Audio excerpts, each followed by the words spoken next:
Bonjour, je vous retrouve aujourd'hui pour une nouvelle transmission d'Isis avec la question « Pourquoi sommes-nous si impatients et estimons-nous que nous ne sommes pas assez ou que nous n'évoluons pas assez vite ?» Donc peut-être que certains d'entre vous vont se reconnaître dans cette question. Et si ce n'est pas le cas, écoutez quand même, parce que peut-être que vous allez quand même reconnaître certains traits de personnalité qui pourront bénéficier de ce texte, et sinon peut-être qu'il y a quelqu'un dans votre vie qui est apparenté à cette question. Il vous arrive parfois d'être des fleurs qui n'aspirez pas à prendre le temps d'éclore. Imaginez une fleur que l'on tenterait d'ouvrir de force, tirant ses pétales pour qu'elle se déploie. Ce serait pour elle une injustice et d'une violence rare qui la briserait. Prenez donc tout votre temps. Vous avez parfois l'impression que les choses pressent, devraient aller plus vite pour satisfaire les besoins de votre ego qui réclame des résultats immédiats. Sachez alors que ce n'est pas la sagesse de votre âme qui s'exprime à travers vous, mais la part blessée de votre ego qui lutte bien trop souvent contre son sentiment d'insuffisance.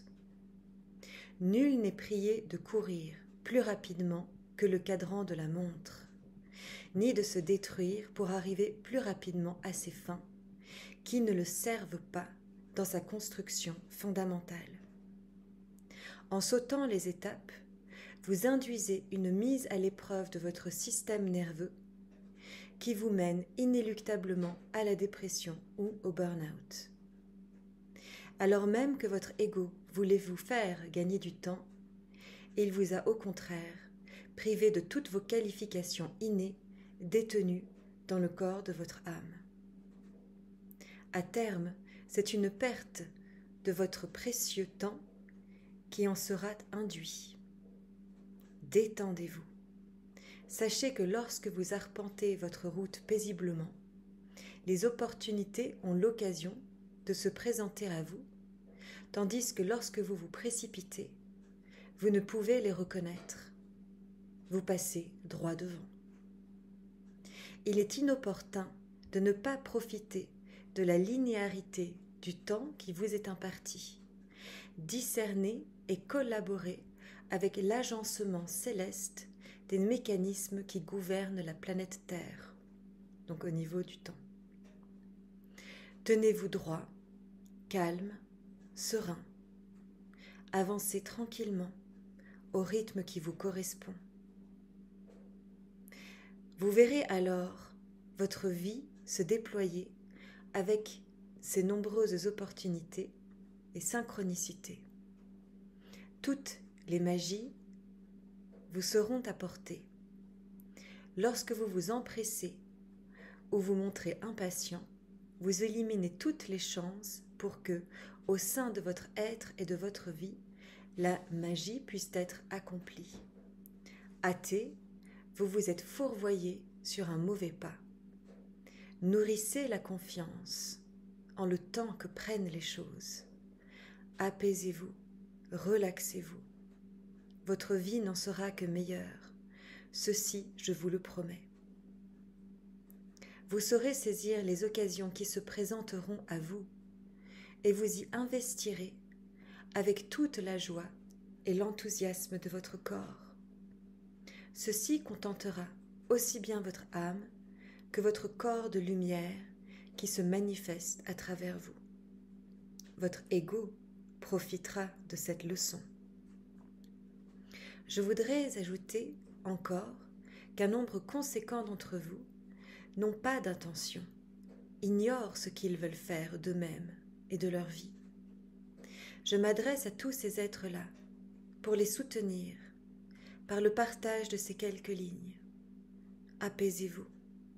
Nul besoin de vous alarmer ou de ressentir ce vide qui est en vous. Faites de la place, faites le vide à l'intérieur de vous. Délestez-vous, je vous prie, de toutes ces peurs qui vous empêchent d'être vous-même et d'avancer. Conjurez le sort en le déposant à l'extérieur de vous pour vous libérer. Prenez garde de ne pas vous complaire dans l'abandon de votre soi. Vous n'avez nul besoin de vous tourmenter, de garder ces tourments en vous, ou de vous lamenter de ne pas être capable d'y arriver. De tenir ces pensées d'insuffisance ne vous sera pas utile sur votre voie vers la libération. Laissez donc aller ces peurs, ces blâmes envers vous et envers les autres qui vous auraient causé cette force, qui vous auraient causé cette insuffisance. Affranchissez-vous du pouvoir qui est en vous. Vous êtes les seuls à détenir la clé de votre force pour vous libérer, pour vivre à travers votre soi, selon vos propres aspirations, et non selon ce que les autres pourraient attendre ou craindre de vous. Vous êtes les seuls maîtres à bord de votre navire. Vous avez cette puissance, car sans elle, vous ne seriez pas là. Vous êtes à même de vous libérer de tout obstacle. Agissez d'après ce qui est bon pour vous, au nom de votre calme, libre de doute, dans la sérénité. Affranchissez-vous. Reprenez le pouvoir de votre vie, petit à petit, pas après pas. Aucune avancée ne serait trop petite pour que nous ne vous applaudissions pas. Vous êtes aimés, choyés et soutenus. Acquittez-vous de vos pensées néfastes et négligez-les. Ne les laissez plus l'espace de tourner en rond dans votre champ. Ne les laissez-leur pas le loisir de vous dominer. Vous êtes ici pour expérimenter bien plus que ces adages, bien plus que ce que ces adages ne vous proposent. Vous avez le potentiel de vivre souverain, de vivre heureux. Laissez la chance au temps d'agir en votre faveur. Avancez en douceur, en toute tranquillité, avec discernement. En ces temps de gages tempétueux que traverse l'humanité, vous êtes non seulement plus fortement conviés à parfaire vos dons et pouvoirs qu'à réaliser vos propres exploits. Ceux qui sont chers à votre cœur, contenus dans la pureté, dans l'innocence et dans la joie de toute votre essence pure. Je remercie Isis de tout mon cœur de ce magnifique texte qu'elle nous sommet ici. Et j'aimerais juste revenir sur ce point qu'elle aborde ici lorsqu'elle dit que on met parfois la faute sur les autres pour ne pas réussir à vivre libre et à vivre heureux. Et en faisant ça, on s'enferme nous-mêmes.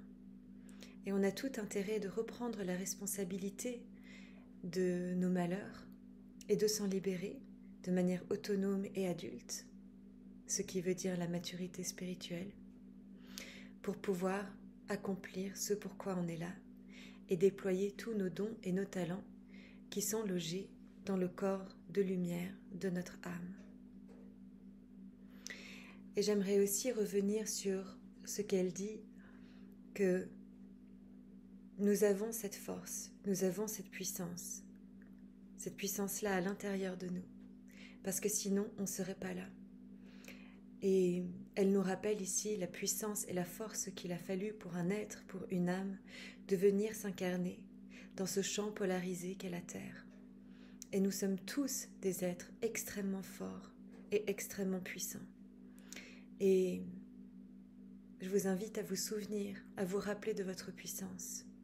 Et à vous souvenir aussi, quand vous regardez un autre, un être proche, que ce soit un ami, que ce soit un être de votre famille, ou même un ennemi, que cet être-là a eu le courage de venir s'incarner sur cette terre, et que cette personne-là, cet être-là aussi, est issu de la lumière. Je vous remercie de votre écoute, et je vous remercie d'avoir été là pour entendre ce partage. À bientôt.